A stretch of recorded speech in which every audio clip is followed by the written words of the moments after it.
everybody, and welcome to episode 69 of Own the Road with AutoTrader, where we make car stuff simple for Canadians. My name is Jodi Lai, and I'm the Editor-in-Chief of AutoTrader. And my name is Dan Ilika, and I am AutoTrader's road test editor. Happy holidays and Merry Christmas, everybody! Yeah, it is that time of year. Yeah, this is our year-end wrap-up episode. I can't believe how quickly this year just evaporated. But it's funny to me that everybody says it every year. I know, but only as we get older. I feel like this is just a thing of aging. I can't believe it's December already. I know. It's like everybody says the same thing. I know. Maybe. I think it's just I packed my schedule too full of stuff, so there was not a lot of downtime this year. The one, November went by really fast. Yeah. That one, you were never home. I know. But that one in particular felt to me like, wow, the time actually went fast. The rest of the year, I'm like, this is just normal. This is how time goes by. I mean, you thrive under pressure and when time moves quickly. The only thing that bothers me is the shrinking mountain bike season window. That's very true. So when I'm on the road and I look and I'm like, oh, it's October and the weather's starting to turn. And I'm not my friend Mark lives out on Vancouver Island and it's he can virtually ride year round. Yeah. He can, get out there. Sometimes they have bad weather, but rarely. And so it's so amazing for him. And for me, it's I just look on with jealous rage. Yeah, it's pretty sad. I'm very jealous of people in California who have just well, because they're in America and they got their own problems. Yeah, exactly. They deserve the nice weather, okay? So it's been a crazy year. Really interesting year automotive-wise. I feel like every year so many things change in the automotive world, but I think especially this year, it kind of went in a direction that we weren't expecting. Yeah, backwards. Yeah, right? Yeah. It's weird. It's definitely, it felt like everyone knew what was on the horizon. Climate change is real. Mm-hmm. I can't believe we always have to say this on the show. I know, we're science guys. Climate change is real. And you saw, all of these brands that were committing to EVs by 2025, which was super ambitious. I never thought they were going to hit that target. But even brands that said 2030, Volvo is a famous example of a brand that was all in on electrification. That's now said, not so much. And even Audi, which I give Audi a lot of credit for kind of staying the course, rolling out a lot of EVs in 2024 in particular. Right up until, a couple weeks before the end of the year, the Audi A6 media program just happened. Mm-hmm. And it's a long lead program. That vehicle is launching, in, I think, second quarter of 2025 is the goal in North America. But the idea that, crossovers, cars like EVs are coming, but Audi even said, hey, wait, we're going to rejig things a little bit and keep the gas-powered models in our lineup alive, which was smart, and they have a big enough lineup where it was kind of easy for them. But I feel bad for other brands like Jaguar who had who discontinued all their gas cars this year, and now they only have one left, and they're in the middle of a rebrand, and they're getting roasted for this rebrand. Yeah, it's real bad. Now the other one that unfortunately I won't have driven it in time for recording this episode. But Dodge with the Charger Daytona, which is an all-electric. It's hard to kind of – so the Charger, as you know, but in case anyone listening or watching isn't – so the Charger was the sedan, the big burly sedan. Back in the 70s, right? No, I'm talking about the most recent Charger that, police departments all across North America use these things. And then the Challenger was the coupe, was the muscle car. Traditional muscle car. Go figure. I mean, the Charger name makes a lot of sense for an EV, but Dodge had to discontinue both of those because they were old and just not future-proofed in any way. They were still selling like crazy, though. Yeah, and so I won't have driven it. It disappoints me because it's literally days after we record this that I'm going to drive it. But that's another one of those instances where it's cool that Dodge is finally doing this, but then the timing is terrible. Right? Like right when EV interest is dropping and all other automakers are scaling back their plans, Dodge is like, hold my beer, here's an EV. And to an audience that I'm not sure wants an EV. Yeah. Because like the Dodge Charger, there's no other car to me that screams like America, V8 than that car. Yeah. Ironic that it was built in Canada. Canada, and this new EV is also built in Canada. But it is weird. And I mean, look, you can't make it about one person, but, you know, Donald Trump has not made any secrets about, you know, where he stands on EVs and emissions regulations. And I personally, if I were to weigh in, this isn't just like a professional opinion, this is my personal opinion. There's a reason why Elon Musk is cozying up to him, not just because he's a nut job, but because, you know, he wants to protect his brand. Yeah, absolutely. From the, you know, changes like that are coming, but it's going to have a big impact on the way the industry, especially in North America, right? Yeah. Because I mean, the nice thing about Europe is I don't think there's as much, there's still more interest in Europe than there is in North America. And the good thing is that what happens here doesn't always affect what happens there and vice versa. But it's an undeniable fact that you're having a U.S. administration come in that, you know, is not so into EVs, whereas Joe Biden was pro-EV. I mean, he just announced like a $6 billion, some crazy figure in loans for Rivian to build a new plant. And so it's like he's still very pro-EV. Who knows? Trump, because, I mean, he changes his mind all the time. All the time. It's hard to actually predict while we record this in December what's going to happen after, you know, his inauguration. But I think like, yeah, it's this perfect storm of like, now what? But like we've said on past episodes, the industry at large has invested hundreds of billions of dollars. So there's no way that they're just going to go, okay, well, I guess we're going to undo all of this. I mean, it seems too late to just abandon it completely, right? And let's also remember that, I mean, unless somebody else with the same outlook, you know, wins the election in 2028, I guess it would be. You know, it's only 4 years, right? So, in these companies, think about it. The production cycle starts years and years before, like 8, 10, 12 years out. So what's happening now would have started, you know, at the latest kind of 2016. So these companies are trying to like look in their crystal balls and decide what's going to happen. Yeah, consumer EV interest is waning. And I think that's what, you know, your point in bringing this up is, but it's like, that's a short-term thing. And regardless, like I've said before, I've said it to you, I've said it on the show, you know, just because people are kicking and screaming doesn't mean that the world isn't burning. Right? It's so true. So you can complain all you want. And there are complaints that you and I share, right? EV charging infrastructure is terrible. Range, not so great.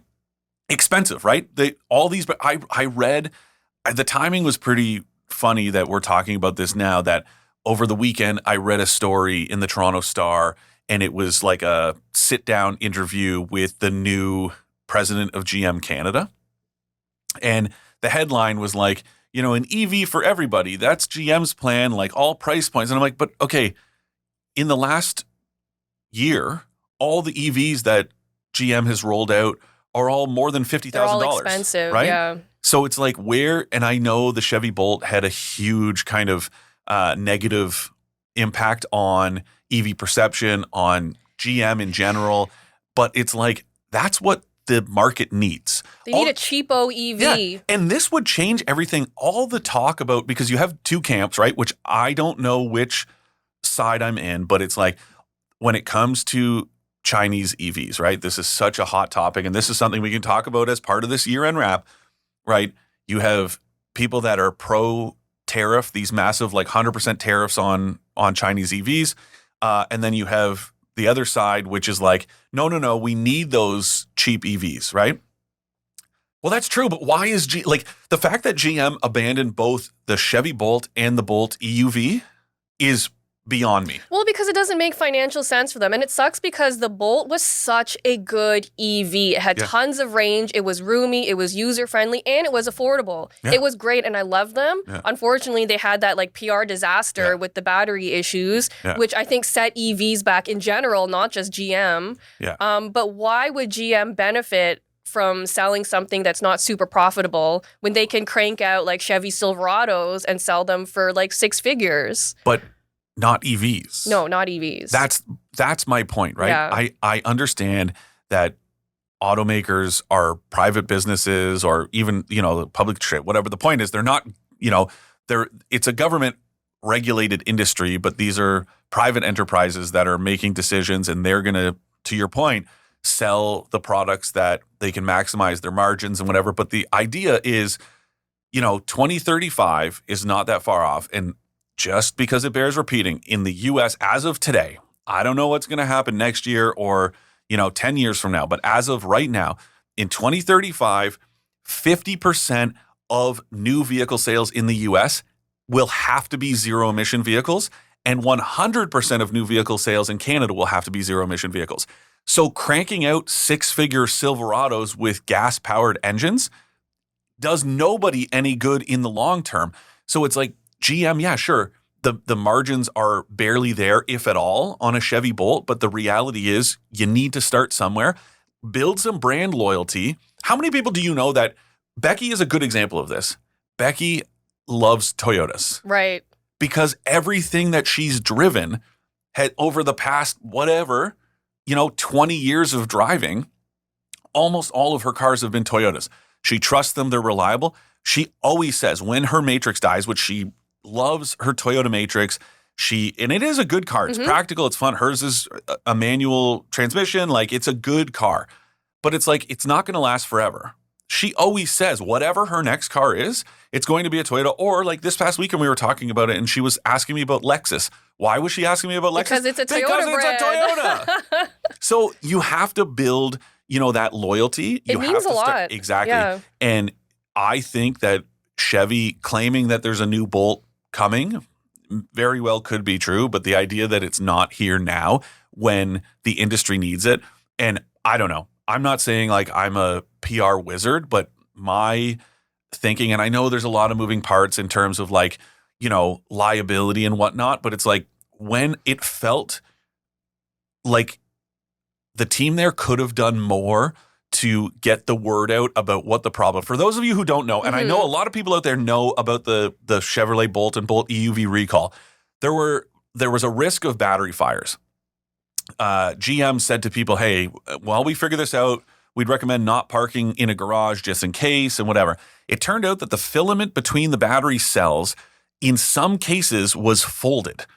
Therefore, the battery cells were kind of like, look, I'm not a chemist, I don't know, but it's like arcing where that filament is supposed to, kind of keep them from having any energy transfer between them. There were issues where it was creating like a heat and spark situation. They figured it out. It was on, I think it was LG Chem was the battery supplier. They figured it out. They replaced those cells. To me, I would have, just like right now we're seeing Doug Ford spending millions of dollars on an advertising campaign in the US to tell Americans, hey, we're a good trade partner. These tariffs are bad. GM should have done the same thing with the Bolt. Said, hey, look, fire risk is gone. We figured it out. Here was the problem. It was this minor. We've solved it. We're sorry. And here's how we're moving forward. Yeah. Instead, they just went, okay, we're going to stop selling it.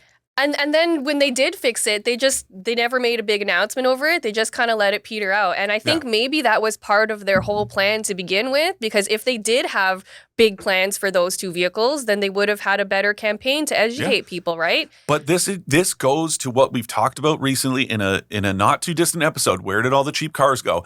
This is not just an EV problem. It's a internal combustion problem too. But the Bolt was one of what?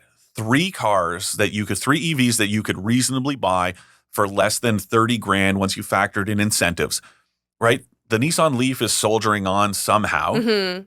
But losing those 2 Chevys is such a huge blow to EV adoption.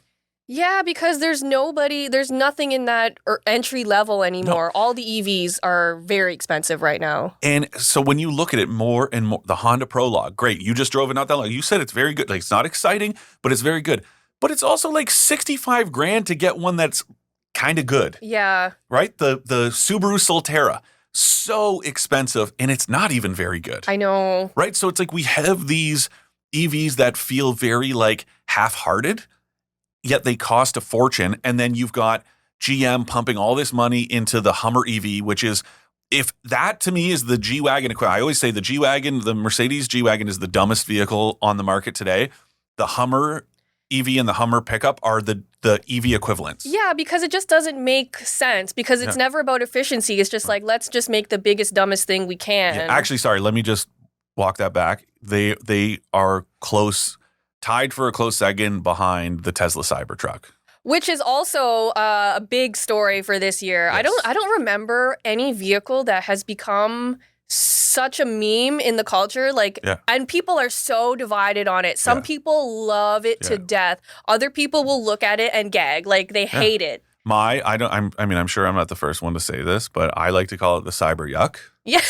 It looks like a dumpster. It really does. Yeah, there's a bunch of stories that like people are finding little raccoon handprints all over their Cybertrucks because even the raccoons think it's a dumpster. I mean, and it's just, okay, on the plus side, it has made, these, what you would say typically aren't very pro-EV That part people. Confuses me a lot.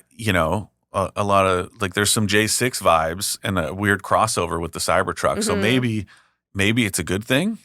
I know you're not a football fan, but part of me is like, so there's jokes about Aaron Rodgers, right? Because it's like he left Green Bay to go to New York. This season alone, he's like dismantled that team. They fired their coach, traded for a very expensive wide receiver that he used to play with because he wanted him on his team. They fired their GM, and the team is like getting worse. And it's like, there are joking theories out there that it's like, it's a big FU to the Jets franchise that he comes in, just goes scorched earth, and then leaves and goes, haha, good luck cleaning all this up. Maybe this was, if you want to be an optimist, this was Elon Musk's play. He went, how do I get, these like anti-EV people to buy my stuff? Like, I know, I'll throw on a MAGA hat and tell them all that this thing is great. And that's going to get them on my side. Plus, I already have all these, very like liberal-minded folks buying my vehicles because they care about the environment. I don't know. But the point is, the Cybertruck, A, is ugly. B, it's a failure. It's a flawed vehicle that has had countless recalls. And yes, recalls are the norm in the first year, but this is crazy. Parts are falling off. That to me shouldn't be happening. And it's also like the people who buy Cybertrucks must be a certain type of human. And I keep seeing these videos pop up on TikTok and everything where they're like, oh, I'm so sick and tired of people making fun of me and my Cybertruck saying it's not a real truck. So today we're going to go out and do some real truck stuff with it. And they literally went to Costco. I'm like, that's not real truck stuff. I mean, that's funny. Maybe they're just trolling. Maybe they're owning the libs. I don't know. But the thing too that I also like with this whole Cybertruck thing that I look at is like, it's an EV for not EV people, and it's a truck for not truck people. Yeah. And maybe there is, I guess there is, right? We've created this perfect storm where morons line up for iPhones and Apple Watches and whatever. Like, we've created this sense of like, gotta have the latest piece of tech. It's hyper-consumerism. So it's like, this is just it on a grand scale. But once again, where's the cheap version, right? Forget all of Elon Musk's other, let's just call them what they are, lies, right? And exaggerations. This robo-taxi or whatever it's called with no steering wheel. Come on, man. This is all bogus. But the Cybertruck, he said it's going to be cheap. There's going to be this affordable version, blah, blah. Where is it? Where is it? It's just crazy to me, but people want it. I got to have it. I got to have that Cybertruck. I don't know. This whole like cult of Elon Musk is really confusing to me because also there have been so many failures. Like whatever happened to the Hyperloop? Yeah. What happened with that? Nobody talks about it anymore. It's just because this is what he does, right? Naomi Klein wrote a book back in the day called The Shock Doctrine, right? And it's all about, this idea of like shock and awe as a distraction. Yeah. Maybe that's what's happening. This is like right out of that book, right? It's like distract them from your real goal. I thought that was funny. Like calling it the boring company is hilarious because it's boring, but it's also boring, you know? But yeah, it's like the Hyperloop went from being this mass transit thing to no, it's Tesla's in a tunnel. I'm sorry, that have to have a driver. Yeah, that's not what they told us it would be. Right? But you've had the mayors of Chicago and Las Vegas being like, oh no, this is the future of public transit. And then guess what? It's gone nowhere, right? Mm-hmm. You've got, again, looking at what he's done, he tried to get this big pay package pushed through, this big compensation package that literally today, as we record this, what is it, December 3rd, judge in Delaware said, no, this is crazy. Because it was hundreds of billions of dollars. Good for him. That guy does not need that money. So anyways, the point being that, the cult of Elon is wild to me. He is, focused on so many things and just none of it is really grounded in reality. And people like to say, oh, he's a genius and you just don't understand him. It's like, come on, man. He's just kind of like a trash bag human too. Yeah, besides being a terrible businessman, he's just a bad human. I look at leaders, right? And leaders that people look up to. Elon Musk is not a charismatic speaker. He's super awkward in public situations. Have you ever seen him do these jumping X's? These weird. No. He tries to jump in an X. Oh, because of Twitter? Yeah. And it's so weird. But that Twitter is a great example of it's like he got caught, playing a game, right?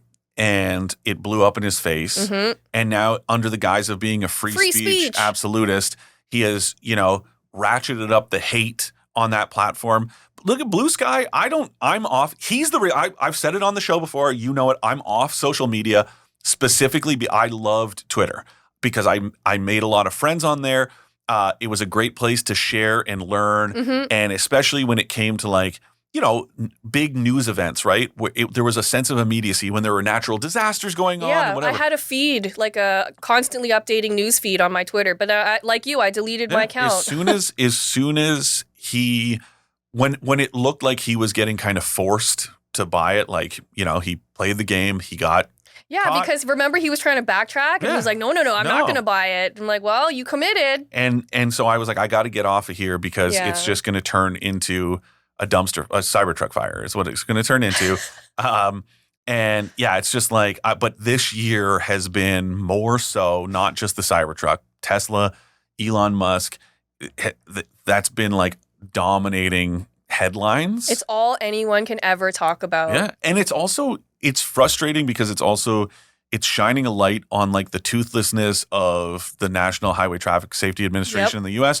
That's just we're encouraging Tesla to change its language on full self-driving. Come on. Nobody has ever encouraged that man to do anything. The only way to do it is to actually force him. And even if they do that, there's no guarantee that he's actually going to do it. I just feel like people can't stand up to him. Yeah. And I don't get it because that's the whole point of that institution. But it's full self-driving. I mean, first of all, I'm not one of these, where is it? I don't care where it is. The reality is it's not full self-driving, right?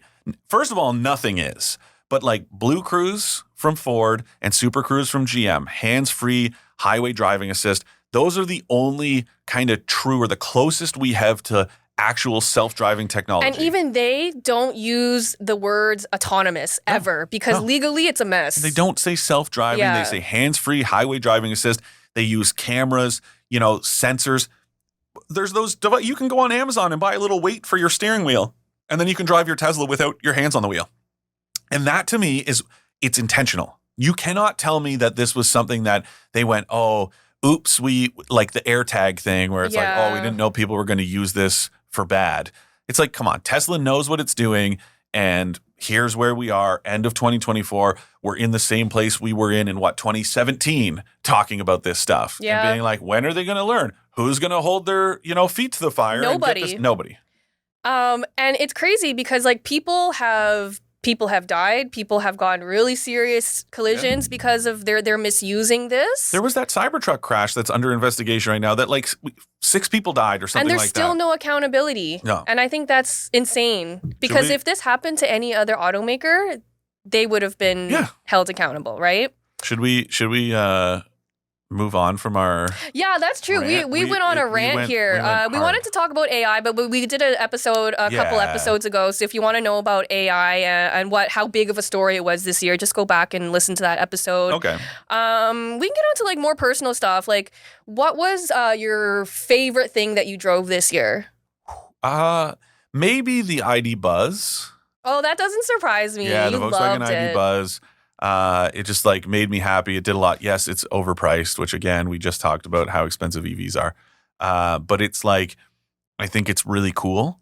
So that would be up there for sure. I drove it very briefly and I was just such in a good mood while driving it. There's something about just having all that window. Yeah. I don't know. It's just a fun feeling. Yeah. So I really liked that. Yeah, I would say that's probably my favorite. What about you?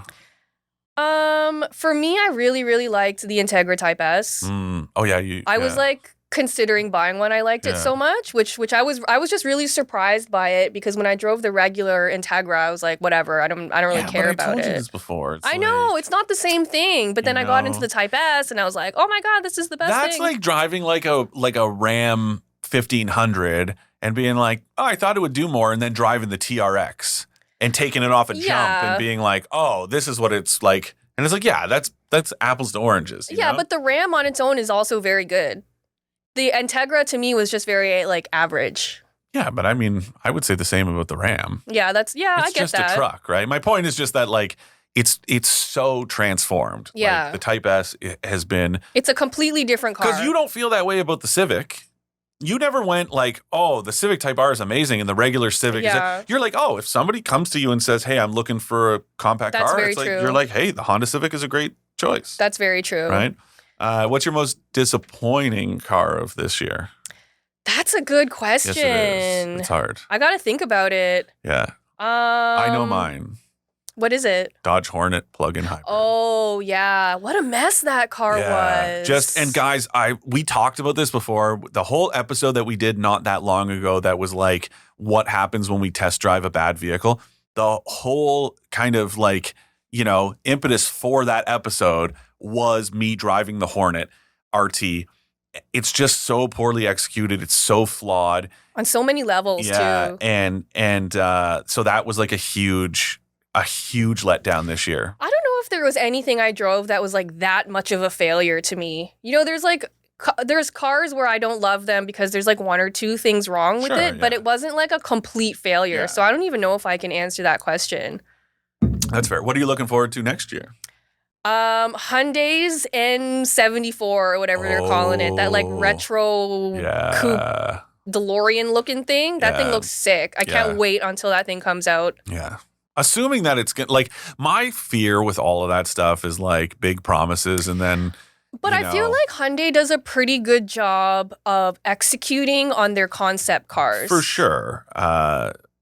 But there's always that chance that I'm like, what if it's just not? If it's too watered down, if the performance isn't where it needs to be, right? Like they have to hit so hard with this because our expectations are so high, especially from like an enthusiast standpoint. We're all waiting for that like EV that can give us what we want out of like gas powered cars, and right? Toyota has been like, we know some people that drove manual EV prototype from Toyota. That's cool. Super cool because again, it's unnecessary, right? It doesn't actually like serve a purpose other than fun. But that to me is what is missing right now. And so one that I'm really looking forward to next year, that's early next year, 911 GT3.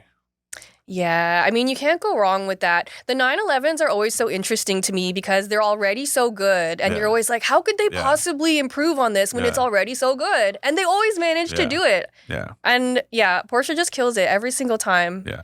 Oh, one of my favorite things I ever drove this year in my life, actually, in my entire automotive career, the 718 Spider RS. Oh, yeah, that's a really good car. I think it is literally the best driver's car I've ever driven. I was in love with it. Oh, I talked about it. So it's not about the best driver's car, best car. Toyota Crown Signia. Oh, yeah, you just drove that one and you loved it. I've driven it quite a bit. So I drove it back in the summertime when we talked and our loyal listener, Mike, brought it up and we talked about it. And then Toyota Canada reached out and said, hey, we've got this prototype. Do you want to come drive it? I drove it, loved it. And then when I did that drive from St. John's, Newfoundland to Halifax, the Crown Signia was part of that little tour that Toyota did, and I loved it. And then I drove it just recently, and it's still like, look, guys, it's not perfect. No vehicle is perfect. It's got some issues with, some weird blind spots with the A-pillars. Headroom for a guy like me isn't ideal, stuff like that. But just in terms of, if you were to ask me, hey, I just want the best vehicle. I don't need like 3 rows. I just want the best vehicle under $100,000. Toyota Crown Signia all day. I mean, that's really impressive. Yeah, it's so That's good. high praise. Yeah, so that stands. Like still to this now, this is like the 3rd time I've driven it. Quite and it extensively. still lives up to your high expectations. Yeah, it's so good. Yeah, that's awesome. So, anyways, that's another highlight. Not in the same way as like the ID Buzz. It's just like when you drive something that's really good and really well executed. It's like you're not like, exciting, but it's just well done. Exactly. Yeah. So, should we do our Ask an Expert? Yeah, let's do it. Okay. Before our Ask an Expert, here's a message from your friends at AutoTrader. Having trouble finding your perfect car at the perfect price? The answer is AutoTrader. Car prices are dropping across Canada, and AutoTrader has hundreds of thousands of new and used cars to choose from. Get a great deal on your perfect car by visiting AutoTrader today. This Ask an Expert comes from Chris, my Chris. Oh. He had a question for you. Hello, so Chris. as you know, he just got a Kia Seltos. Yeah. And he immediately changed to all-weather tires based on your suggestion, Smart. right? Yeah. So he asks, how often should I be changing my tires? And what should I do with the tires that came with my car? If I just keep them in the shed, how long will they last? Okay, so first of all, now that you have all weathers, like I would sell especially like the tires that came with it. Somebody's going to want those all seasons. They're brand new. What if they got maybe a couple hundred kilometers on them?